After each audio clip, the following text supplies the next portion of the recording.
Detective ആദ്യം ചെയ്തിട്ട് ആർക്കും ഇതില്ല, എനിക്കിഷ്ടമായിരുന്നു.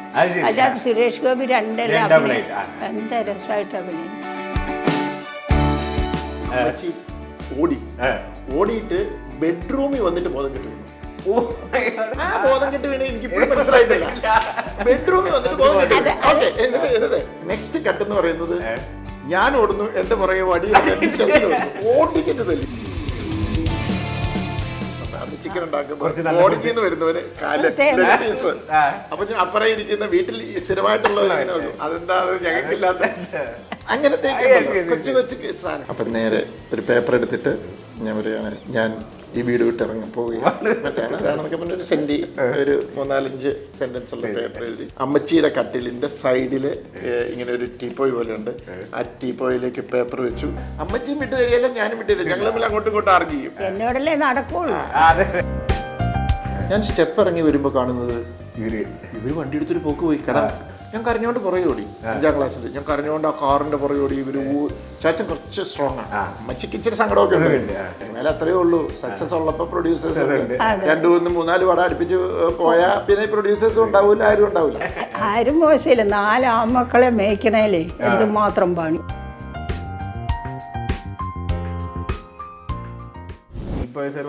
കുടുംബത്തിൽ അങ്ങനെ ഒരു നമുക്കൊരു പാരമ്പര്യം ഇല്ലെന്ന് പറയല്ലോ സിനിമയിലുള്ള. അപ്പൊ ഈ ഫസ്റ്റ് ഈ സിനിമ എന്ന് പറയുമ്പോൾ നമ്മളുടെ കുടുംബത്തിൽ തന്നെ ഒരു ചർച്ച ഉണ്ടാവുമല്ലോ, അങ്ങനെ വേണോ, അതിന്റെ ആവശ്യമുണ്ടോ, അങ്ങനെ ഒരു ചർച്ച ഉണ്ടായിട്ടുണ്ടോ? അതിന് എങ്ങനെയാ അമ്മ അപ്പൊ എങ്ങനെയാ സപ്പോർട്ട് ചെയ്ത് നിന്നേ ജീത്ത് സാറിനെ? അത് കുടുംബത്തിലെ ഒന്നും ഓർത്തില്ല, അവന്റെ ഇഷ്ടം. അവൻ അതാ ചെയ്യണ്ടെങ്കിൽ അവൻ ചെയ്യട്ടെ. എന്റെ 1-2 ബ്രദേഴ്സിനൊക്കെ ഒരു കൺസേൺ ഉണ്ടായിരുന്നു. കാരണം ഞാൻ ചോദിക്കട്ടെ, നമ്മുടെ ഇപ്പോഴും കുടുംബത്തില് ഒരാള് 4 മക്കളുണ്ട്, അല്ലെങ്കിൽ 3 മക്കളുണ്ട്, ഒരാള് സിനിമയിലേക്ക് ഇറങ്ങുന്ന ആൾക്കാരാണ്. സിനിമയാണ് അങ്ങനെയാണ് അതിനെ കാണുന്നത്. കാരണം അതിനകത്ത് സക്സസ് ആവുമ്പോൾ മാത്രമാണ് ആൾക്കാരത്. ഇതിനകത്ത് ലക്ഷക്കണക്കിന് ആൾക്കാർ ട്രൈ ചെയ്യുന്നതിനകത്ത് എത്ര പേരാണ് രക്ഷപ്പെടുന്നത്? അതുകൊണ്ട് എൻ്റെ സഹോദരങ്ങൾ അവർക്കൊക്കെ ഇതുണ്ടായിരുന്നു, ഇവന് ഈ സിനിമ എന്നും പറഞ്ഞ് ഇങ്ങനെ നടന്ന ഇവനൊരു ഭാവി ഇതുണ്ട്. പക്ഷെ അമ്മച്ചി എപ്പോഴും പറയും അവന്റെ ഇഷ്ടം അതാണ്. അമ്മച്ചി അങ്ങനെ ഭയങ്കര സ്ട്രോങ് ആയിരുന്നു. അമ്മച്ചി ഭയങ്കര നമ്മൾ വിചാരിക്കുന്നല്ലോ ഒരു അയൺ ലേഡിയാണ്, വെറുതെ പറയുന്നത്. അമ്മച്ചി ഭയങ്കര സ്ട്രോങ് ആണ്. അമ്മച്ചി ഭയങ്കര സ്ട്രോങ് ആണെന്ന് തോന്നും. പക്ഷെ അങ്ങനെയല്ലാതെ ഇവ എന്തായാലും എഴുത്തൊക്കെ ഇങ്ങനെ എഴുതുന്നത് നന്നായി. ഇല്ലെങ്കിൽ എങ്ങനെ ഇങ്ങനെ എഴുതാൻ പറ്റും? ഈ ക്രിമിനൽ കഥകളൊക്കെ ഇങ്ങനെ എഴുതാൻ അതെനിക്കാണ് വെല്ലിച്ചാൻ്റെ ഇട്ടതായിരിക്കും. ക്രിമിനൽ ലോയർ ആയിരുന്നല്ലോ. ഞാനൊക്കെയാണെ കുറെ ഡിറ്റക്റ്റീവ് നോവൽ വായിച്ചതിന്റെ ആണോ ഇവരങ്ങനെയൊന്നും വായിച്ചിട്ടുണ്ട്. അതൊക്കെ ഓരോ വഴി തിരിഞ്ഞു പോയി. ഏതാ ഏറ്റവും ഇഷ്ടപ്പെട്ട ജിത്ത് സാറിന് ഏറ്റവും ഇഷ്ടപ്പെട്ട സിനിമ ഏതാ? ഇവൻ്റെ കുറേ ഇഷ്ടമാണ്.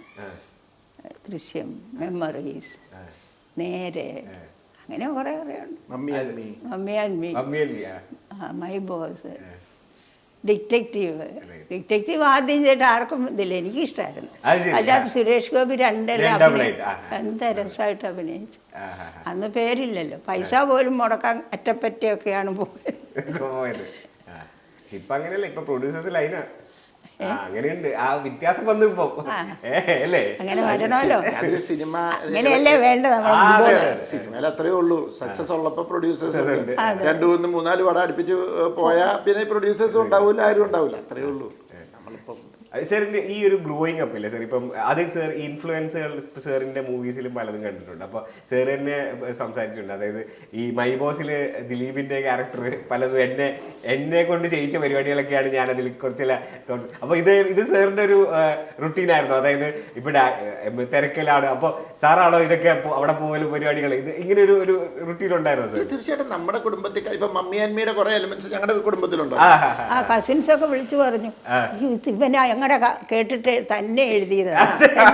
ഇപ്പം എനിക്ക് ഒരു പെങ്ങളുണ്ട്, എനിക്ക് ഇവരമ്മ ഗുസ്തി കൂടും. എല്ലാ വീടുകളിലും അമ്മയും മോളും ഗുസ്തിയുണ്ട്. അപ്പൊ അതിനകത്ത് ഈ വഴക്കുണ്ടായി കഴിയുമ്പോൾ അമ്മയ്ക്കുണ്ടാകുന്ന ഒരു വിഷമമുണ്ട്. വലിയ കാര്യമുള്ള വഴക്കൊന്നുമല്ല, പക്ഷെ അമ്മമാർക്ക് അത് പലയിടത്തും വേദനിക്കുന്നുണ്ട് എന്ന് പറയുന്നൊരു ഫാക്ടർ അതിനകത്ത് എടുക്കുന്നുണ്ട്. പിന്നെ മൈ ബോസിനകത്ത് സായിയേട്ടന്റെ ക്യാരക്ടർ എന്ന് പറയുന്നത് കുറെ അതിനകത്ത് എന്റെ ഫാദർ ഉണ്ട്. കാരണം എന്റെ ഫാദർ വന്നിട്ട് പറയും, ഈ MLA ആകുമ്പോൾ ഒന്ന് ഉള്ള കല്യാണവും മരിച്ചവർക്കെല്ലാം വിളിക്കാൻ വെച്ച് എന്നോട് ചോദിച്ചിട്ട്, എടാ നീ ആ കല്യാണത്തിനൊന്ന് പോകണം, കാരണം ചാച്ചനൊന്ന് 3 ഉണ്ട്.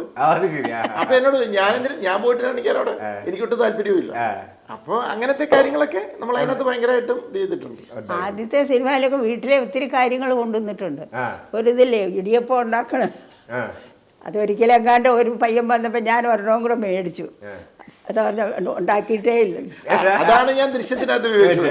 അതിനകത്തൊരു വീട്ടിൽ ഇരുന്ന് പറയുമ്പോഴേ പിന്നെ മറ്റേ ഇതിലൊരു പാത്രം, മറ്റേ ഉപയോഗിക്കാൻ വേറൊരു പാത്രം. ഇത് അമ്മച്ചി എവിടെയെങ്കിലും പോയാൽ ഈ വിസിലടിക്കുന്നത് പാല് കളിപ്പിക്കുന്ന പാത്രം മേടിക്കും. അതത്ര വേണം. വിസിലടിക്കുന്നത് ഒരെണ്ണം, വിസിലടിക്കാത്ത ഒരെണ്ണം. പക്ഷെ ഇതെല്ലാ ഹൗസ് വൈഫ്സും ചെയ്യുന്ന കാര്യമാണ്. ഇങ്ങനത്തെ കൊച്ചു കൊച്ചു സാധനങ്ങളൊക്കെ എനിക്ക് അത്രയും തിരക്കുണ്ടായിരുന്നു. പിന്നെ സ്ഥിരമായിട്ട് ഒരു കറി ഒരാൾക്ക് ഇപ്പം ഒരാൾക്ക് ഇഷ്ടം, അച്ചാച്ചന് ഇഷ്ടമാണെങ്കിൽ സ്ഥിരമായിട്ടൊരു കറി ഉണ്ടാക്കുക, അല്ലെങ്കിൽ അങ്ങനത്തെ കുറെ പരിപാടികൾ. പിന്നെ ഞങ്ങളൊക്കെ ബോർഡിങ്ങിൽ നിന്ന് പഠിച്ചവരാണ്. അപ്പം ബോർഡിങ്ങിൽ നിന്ന് പഠിച്ചവർ വരുമ്പോൾ അമ്മച്ചി ഒരു സ്പെഷ്യൽ കൺസിഡറേഷൻ ഉണ്ട്. അന്ന് ചിക്കൻ ഉണ്ടാക്കുമ്പോൾ ബോർഡിങ്ങിൽ നിന്ന് വരുന്നവന് പീസ്. അപ്പൊ അപ്പുറം ഇരിക്കുന്ന വീട്ടിൽ സ്ഥിരമായിട്ടുള്ളവർ അതെന്താ ഞങ്ങൾക്കില്ലാത്ത അങ്ങനത്തെ കൊച്ചു കൊച്ചു സാധനങ്ങൾ. അതൊക്കെ നമ്മള് നമ്മുടെ കുടുംബത്തിലൊക്കെ കാണുന്നത്. ഇതൊക്കെ എല്ലാ കുടുംബത്തിലും ഇപ്പൊ നല്ലതൊക്കെ രസമായിട്ട് തോന്നും. ഇപ്പൊ പിള്ളേര് ചോദിക്കും അതിന് വിട്ട് ഇതിന് വിട്ട്. നമുക്ക് അന്ന് ശരിയെന്ന് തോന്നുന്നു. ഇവർക്ക് ഏറ്റവും നല്ല വരണമെന്നല്ലേ നമ്മൾ ചെയ്യുന്നത്. അതെ, അതിപ്പം അവരുടെ രീതി പോലെ ഭയങ്കര രസമുള്ളൊരു സംഭവം ഉണ്ടായി. അമ്മച്ചി ഓർക്കുന്നുണ്ടോന്നറിയില്ല. ഒരു ഇതാണ് ഇതുപോലെ വഴക്കൂടി കുറച്ച് നേരം കഴിയുമ്പോഴത്തേക്കും പറയും, അമ്മച്ചി പറയും ഞാൻ കോലടിച്ചിട്ടിരിക്കുകയാണ് ഇതാന്ന് പറയും. അപ്പൊ ഞമ്മള് കളിയാക്കും, ഇനി കോല് ഇനി പൊടിക്കുന്നുണ്ടോന്നൊക്കെ പറയും. എന്നെ പ്രലോഭിപ്പിക്കാൻ തന്നെ ഇവരെ ഷാജി എല്ലാം നടക്കുക. വേറെ പണിയൊന്നുമില്ല. ഇവർക്ക് പണിയില്ല, കഴിക്കുക, കളിക്കുക. ഇത് കഴിഞ്ഞിട്ട് ഞങ്ങൾ തമ്മിൽ എന്തോ വഴക്കുണ്ടായി. എനിക്ക് ഭയങ്കര അപ്പം അമ്മച്ചിനൊന്ന് പേടിപ്പിച്ചേക്കാം. ഓക്കെ, അപ്പം നേരെ ഒരു പേപ്പർ എടുത്തിട്ട് ഞാൻ പറയുകയാണ്, ഞാൻ ഈ വീട് വിട്ട് പോവുകയാണ് മറ്റാണ് അതാണെന്നൊക്കെ പറഞ്ഞ ഒരു 3-4 സെന്റൻസ് ഉള്ള പേപ്പർ എഴുതി അമ്മച്ചിയുടെ കട്ടിലിന്റെ സൈഡിൽ ഇങ്ങനെ ഒരു ടീപ്പോയ് പോലെ ഉണ്ട്. ആ ടീപ്പോയിലേക്ക് പേപ്പർ വെച്ചു. എന്നിട്ട് ഞാൻ കട്ടിലടിയിലേക്ക് കേൾക്കണം. വേറെ എവിടെയെങ്കിലൊക്കെ പോയി തപ്പട്ടെ. അപ്പൊ അമ്മച്ചി നേരെ വന്ന് എപ്പോഴോ വന്ന് നോക്കി കഴിഞ്ഞപ്പോഴത്തേക്കും ടേബിളിൽ ഈ പേപ്പർ ഇരിക്കുന്നത്. ഈ പേപ്പർ അമ്മച്ചി ഇങ്ങനെ എടുത്തു കഴിഞ്ഞപ്പം അമ്മച്ചിയുടെ നിന്ന് സ്ലിപ്പ് ചെയ്ത് താഴേക്ക് പോയി. അമ്മച്ചിക്ക് അത് വായിക്കാൻ പറ്റില്ല. അമ്മച്ചി അത് കുനിഞ്ഞിങ്ങനെ എടുക്കാൻ നിർത്ത്. നീ എന്തിനാണ് അതിൻ്റെ അടി കയറി ഇരിക്കണെന്ന് ഒന്നുമില്ല. ഇത് കഴിഞ്ഞ് ഇറങ്ങിക്കഴിഞ്ഞപ്പോൾ അമ്മച്ചി നാട് വിടാൻ പോയതാ, ചുമ്മാ പേടിപ്പിക്കാൻ. ഭയങ്കര വിശ്രദ്ധയായിരുന്നു. ഈ പാമ്പിന്റെ പറഞ്ഞത് ശരിക്കും അത് ഞാൻ ശരിക്കും സീരിയസ് എടുത്താ. അമ്മച്ചി ഈ പറഞ്ഞ പോലെ അന്ന് ഈ ഇതുണ്ട്, എന്താ പറയുക, നെൽകൃഷിയും ഒത്തിരി ഇതുണ്ട്. അപ്പൊ അതിന്റെ ഈ തളമുണ്ട് ഈ നെൽകൃഷി ഇടുന്നത്.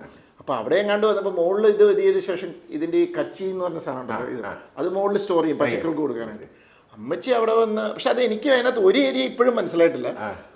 അമ്മച്ചി അവിടെ വന്നിട്ട് എന്തോ പണിക്കാരോട് എന്തൊക്കെയോ പറഞ്ഞിട്ട് ഇത് അങ്ങോട്ട് ചെയ്തേക്കാൻ പറഞ്ഞപ്പം അവിടെ തടിയുടെ മുകളില് ഒരു മഞ്ഞച്ചേര പേടിയാണ്, അതിങ്ങനെ ചുറ്റിയിട്ട് താഴേക്ക് അമ്മച്ചിയെ നോക്കി നിൽക്കുക. അവിടുന്ന് ഒരു കാറി അമ്മച്ചി ഓടിയിട്ട് ബെഡ്റൂമിൽ വന്നിട്ട് ബോധം കെട്ടി വീണു. ബോധം കെട്ടി വീണ് എനിക്ക് ഇപ്പോഴും മനസ്സിലായിട്ടില്ല. ബെഡ്റൂമിൽ വന്നിട്ട് ബോധം കെട്ടി. ഓക്കെ, എന്നിട്ട് ബോധം കെട്ടി വീണതെല്ലാം കഴിഞ്ഞിട്ട് പെട്ടെന്ന് എല്ലാവരോടും ഒന്ന് വെള്ളമൊക്കെ തിളപ്പിച്ച് ആളെ റെഡിയാക്കി. അമ്മച്ചിക്ക് അതിങ്ങനെ, അമ്മച്ചിക്ക് എന്നാ അറിയാം, പേടിയല്ല, അതിങ്ങനെ എഴയുന്ന കാണാൻ. എന്നിട്ട് അമ്മച്ചി നേരെ വന്ന് അടുക്കളയില് സൈഡിൽ ഇങ്ങനെ ഒരു കസേര ഉണ്ട് അടുക്കളയുടെ അവിടെ. അപ്പൊ ഇവിടെ ഒരു ഡോറുണ്ട്, ഇവിടെ കസേര, പിന്നെ ഇങ്ങോട്ട് കിച്ചൺ. ഈ ഡോറിൽ കൂടെ ഇറങ്ങിപ്പോയാൽ നേരെ മുറ്റത്തേക്ക് പോകാം. അപ്പൊ ഞാൻ എന്റെ ബെൽറ്റ് ഇല്ലേ, ഈ ബെൽറ്റ് എടുത്തോണ്ട് വന്നിട്ട് ഈ ഡോറിന്റെ അവിടെ വന്നിട്ട് അമ്മച്ചി ഇവിടെ ഇരിക്കുന്നു. ഇങ്ങനെ ഒരു പൊളച്ച രീതിയിൽ അമ്മച്ചി പാമ്പെന്ന് പറഞ്ഞു. കാറി കൂവി അമ്മച്ചി എങ്ങോട്ടോ ഒരൊറ്റ ഓട്ടം. പിന്നെ നെക്സ്റ്റ് കട്ടെന്ന് പറയുന്നത് ഞാൻ ഓടുന്നു, എന്റെ പുറകെ വടി ഓടിച്ചിട്ട് തല്ലി എന്ന്. ഞാൻ എന്റെ ജീവിതത്തിൽ എന്റെ ഫാദർ ഇങ്ങനെ ഓടി ഞാൻ കണ്ടിട്ടില്ല. ഞാൻ ഈ നമ്മുടെ ഈ കല്ല് കെട്ടിച്ചിട്ട് ആടുന്ന ഞാൻ ഇങ്ങനെ ചാടുമ്പോ അതിനേക്കാൾ സ്പീഡിൽ ചാത്തും ചാടി പുറകെ അടിച്ചോണ്ട് എന്നെ ഓടിച്ചിട്ട് പിന്നെ ഞാൻ ചെയ്തിട്ടില്ല. ഇങ്ങനത്തെ കുസൃതികളൊക്കെ ഉണ്ടായിരുന്നു കയ്യിലല്ലേ.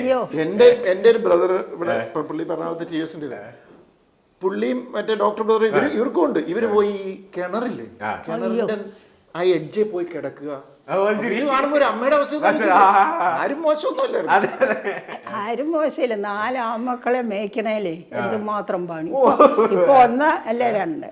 പിന്നെ എന്നാന്ന് വെച്ചാ എന്നാണേലും മൂത്ത മക്കൾക്ക് ഭയങ്കര സ്ട്രിക്റ്റാണ്. അവർക്ക് അതിപ്പോഴും പല വീട്ടിലും പറയുന്നുണ്ട്. ഇപ്പം പിന്നെ മൂത്തതും ഇളയതും ഒന്നേ കാണുകയുള്ളൂ, കുഴപ്പമില്ല. അവൻ സ്ട്രിക്റ്റ് ആയതുകൊണ്ട് അവൻ നല്ല കൊച്ചായിട്ട് അങ്ങനെ. മറ്റേത് മൂന്നും കടന്ന് എന്തൊരു കുസൃതിയാണെന്നറിയോ, ജിജി ഷാജി ജിത്തു. മറ്റേ പിന്നെ സൈനിക സ്കൂളിലും വിട്ടു ചെറുപ്പത്തിൽ പഠിക്കാൻ.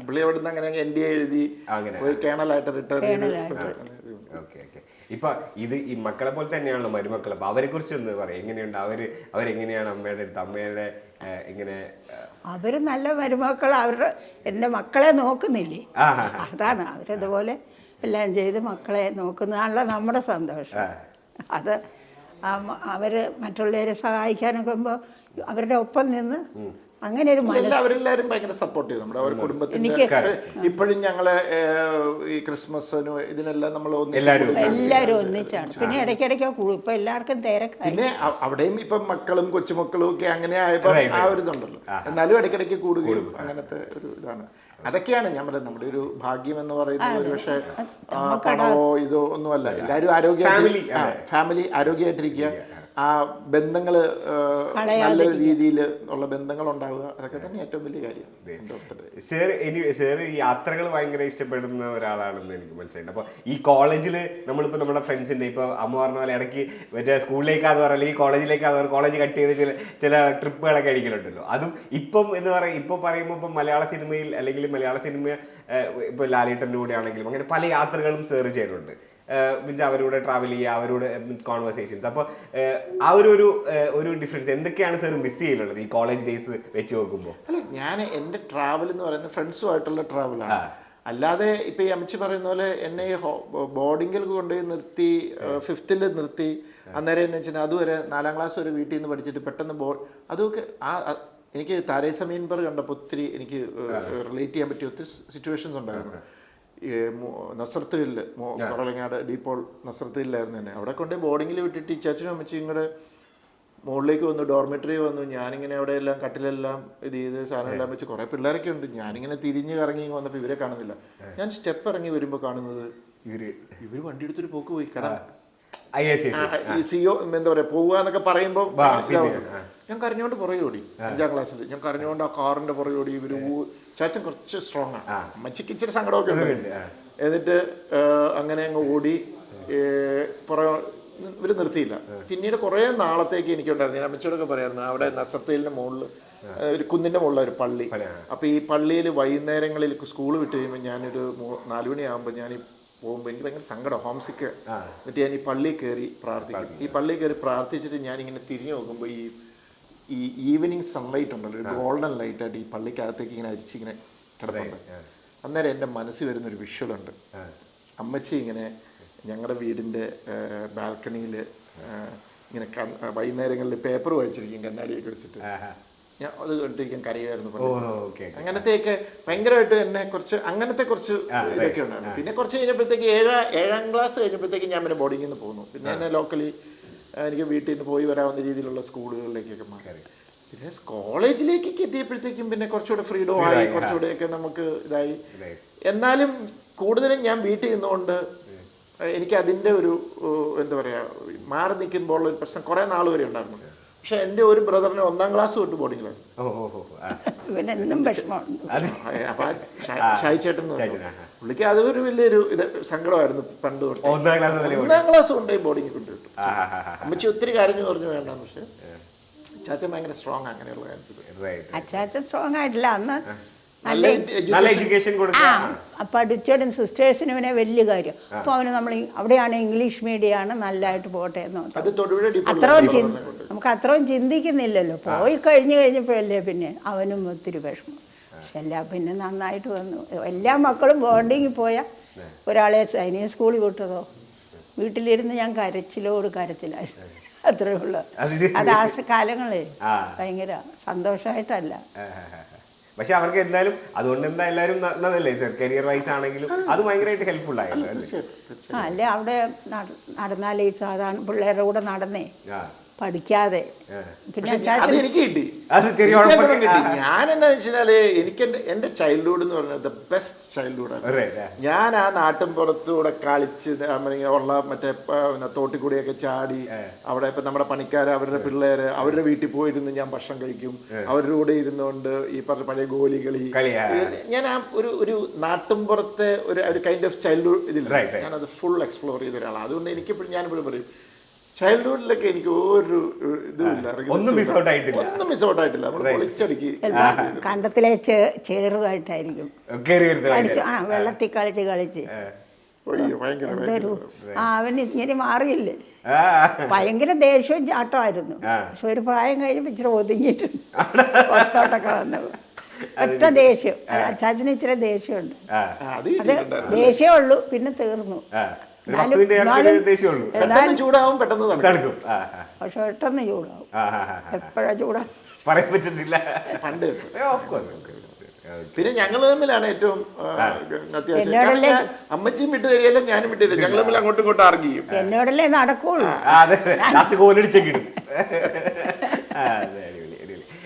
അപ്പൊ ഇപ്പം പണ്ടിപ്പം നമ്മൾ അമ്മയുടെ കാലത്ത് ഇപ്പം നമ്മൾ ഫിലിം സ്റ്റാർസിനൊക്കെ കണ്ടിട്ടുണ്ട്. ഇപ്പം ലാലേട്ടനെ കണ്ടിട്ടുണ്ട്. ഇപ്പം നോക്കുമ്പോൾ സാറാണ് മകനാണ് ഇവരൊക്കെ ഡയറക്റ്റ് ചെയ്തത്. അത് വലിയ വലിയ വലിയ ഹിറ്റുകളിലേക്കൊക്കെ പോവാ. അപ്പോൾ ഇവരൊക്കെ എൻ്റെ മകൻ, അങ്ങനെ ഒരു നമുക്കൊരു അഭിമാന നിമിഷം ഉണ്ടല്ലോ. അപ്പൊ അങ്ങനെയൊക്കെ തോന്നിയിട്ടുണ്ടോ? ഇപ്പൊ ലാലേട്ടനെ കാണുമ്പോൾ അവരൊക്കെ ഈ സ്റ്റാർസ് ഒക്കെ വരുമ്പോഴൊക്കെ എന്താ തോന്നിയിട്ടുള്ളത്? ഭയങ്കര അഭിമാനമല്ല, ഇത്രയൊക്കെ കൊണ്ടുവന്നല്ലോ ദൈവം, ഇത്രയേ ഉള്ളൂ. അതെ, ആ സന്തോഷം അങ്ങനെ തന്നെ പോണേന്ന്, തീരത്താഴത്ത് കളയല്ലേന്നേ ഉള്ളൂ. എല്ലാ മക്കളും ഇപ്പം വലിയ കുഴപ്പമില്ലാതെ സന്തോഷമായിട്ട് പോകുന്നു. എൻ്റെ അമ്മയ്ക്ക് ഇതിക്കുള്ള എന്താ വേണ്ടേ, അത് മതി. ഏറ്റവും ഇഷ്ടപ്പെട്ട പടം ഏതാന്ന് ഇപ്പോൾ എൻ്റെ അടുത്ത് പറഞ്ഞില്ല. ഏറ്റവും ദൃശ്യം തന്നെയാണ്. ഏറ്റവും ഇഷ്ടപ്പെട്ട വേണം. നിങ്ങളുടെ കൈ 5 വിരലില്ലേ, 5-ലേത് വെള്ള ഇഷ്ടം?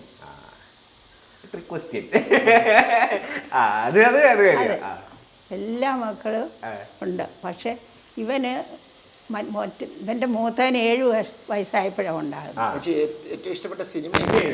സിനിമയാണ് അത് ദൃശ്യം. ഞങ്ങൾക്ക് എല്ലാവർക്കും ഏറ്റവും ഇഷ്ടപ്പെട്ട ഞാൻ മക്കളെന്നാ. അതെ, ഭയങ്കര ഇഷ്ടമുണ്ടെങ്കിൽ പറഞ്ഞ സീനായില്ലേ. അതുകൊണ്ട് പ്രത്യേക വാത്സല്യം അവർക്കും ഉണ്ട്, എനിക്കും. ദൃശ്യം ആദ്യത്തെ ദൃശ്യമാണ് ഭയങ്കര ഇഷ്ടം. ജോർജ് കുട്ടിയും അത് ഭയങ്കര ഒരു സർ. ഈ ഒരു സാറിന്റെ ഒരു ഓവറോൾ നമ്മളൊരു കത്തോലിക് ബാക്ക്ഗ്രൗണ്ടിലാണല്ലോ സാർ. അത് സാറിന്റെ മൂവീസിനെ വല്ലാണ്ട് ഇൻസ്പയർ ചെയ്തിട്ടുണ്ടോ? മീൻസിലേക്ക് ഇൻസ്പിറേഷൻ അല്ല, എനിക്കിപ്പം ഞാൻ പറയട്ടെ, ഇപ്പോൾ നമ്മൾ വളർന്നു വരുന്ന ഒരു ബാക്ക്ഗ്രൗണ്ടിൽ എഴുതുമ്പോൾ നമ്മളതിനെ സ്വാധീനിക്കും. ഇപ്പം എനിക്കൊരു ക്രിസ്ത്യൻ ബാക്ക്ഗ്രൗണ്ടിൽ പ്രത്യേകിച്ചും പാല ആ സൈഡിലുള്ള ഒരു ഫാമിലിയുടെ എഴുതാൻ പറഞ്ഞാൽ എനിക്ക് ഒത്തിരി കണ്ടൻസ് ഉണ്ട്. കാരണം നമ്മുടെ കുടുംബത്തിലും ഫംഗ്ഷൻ ഇതിലും ബന്ധുക്കളുടെ ഇടയിലൊക്കെ നമ്മൾ കണ്ടിട്ടുള്ളത്. ഇപ്പോൾ എന്നോട് പെട്ടെന്നൊരു ഹിന്ദു ബാക്ക്ഡ്രോപ്പിലോ ഒരു മുസ്ലിം ബാക്ക്ഡ്രോപ്പിലോ ഒരു ഇത് എഴുതാൻ പറഞ്ഞാൽ എനിക്ക് കുറച്ച് പരിമിതികളുണ്ട്. കാരണം ഞാൻ അധികം കണ്ടിട്ടില്ല അവിടുത്തെ രീതികൾ. ഇപ്പം അവരോടിപ്പോൾ ഒരു മുസ്ലിം ബാക്ക്ഗ്രൗണ്ടിലുള്ള ഒരാൾക്ക് ചിലപ്പോൾ ആ മുസ്ലിം ഇതിലുള്ള കൂടുതൽ എഴുതാം. പക്ഷെ അവരോട് ക്രിസ്ത്യൻ എഴുതാൻ പറഞ്ഞാൽ ചിലപ്പം അതെ എന്ന് പറഞ്ഞാൽ അങ്ങനെ നമ്മൾ ചില കുടുംബ സിനിമകൾ അല്ലെങ്കിൽ ഇങ്ങനത്തെ ഫാമിലി സീക്വൻസ് ഒക്കെ എഴുതുമ്പോൾ അത് സംബന്ധമായി നമുക്കൊരു എന്താ പറയുക, ഒരു നല്ലൊരു ആൾക്കാർക്ക് റിലേറ്റബിൾ ആയിട്ടുള്ള സീക്വൻസുകളും പശ്ചാത്തലങ്ങളും ഉണ്ടാക്കാൻ പറ്റും. അതേ ഉള്ളൂ. അല്ലാതെ ഇപ്പോൾ ഒരു ക്രിസ്ത്യൻ ആയതുകൊണ്ട് തന്നെ ഒന്നും അങ്ങനെ അങ്ങനെയാണ്.